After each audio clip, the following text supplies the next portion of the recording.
Il y a du certain et de l'incertain pour l'instant. Ce qui est certain, c'est que la nuit dernière a explosé un engin explosif en Corée du Nord. On connaît à peu près l'endroit qui est proche du site où ils font habituellement leurs essais nucléaires. Et la puissance de l'explosion ne laisse guère de doute sur le fait que c'est au moins une bombe atomique, donc une bombe A. Après, ils ont fait des déclarations disant que c'était une bombe H miniaturisée. Cette partie-là, elle est incertaine.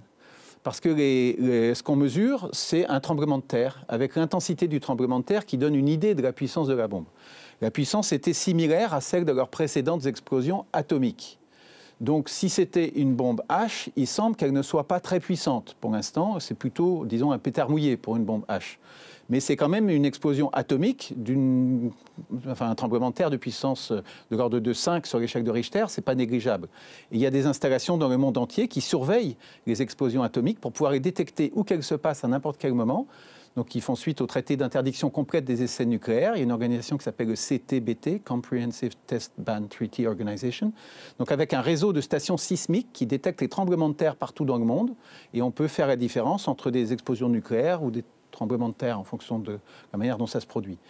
Et donc là, il n'y a aucun doute sur le fait que c'est bien une explosion, sans doute nucléaire, qui s'est produite en Corée du Nord. Maintenant, la puissance n'est pas la puissance de ce qu'on appelle la tsar bomba des Russes.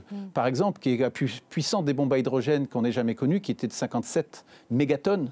Donc on est en mégatonnes, pas en kilotonnes, hein, c'est 1000 fois plus. Justement, en quelques secondes, Donc si c'est une bombe H, pour l'instant, elle n'est pas très au point. Et il n'est pas exclu que ce soit un bluff. Ils ont ce qui est vrai, c'est que la Corée du Nord, à plusieurs reprises, a annoncé sa volonté de développer la bombe H. Alors donc il y a une vraie volonté. Maintenant, une vraie réussite technique, c'est beaucoup moins sûr.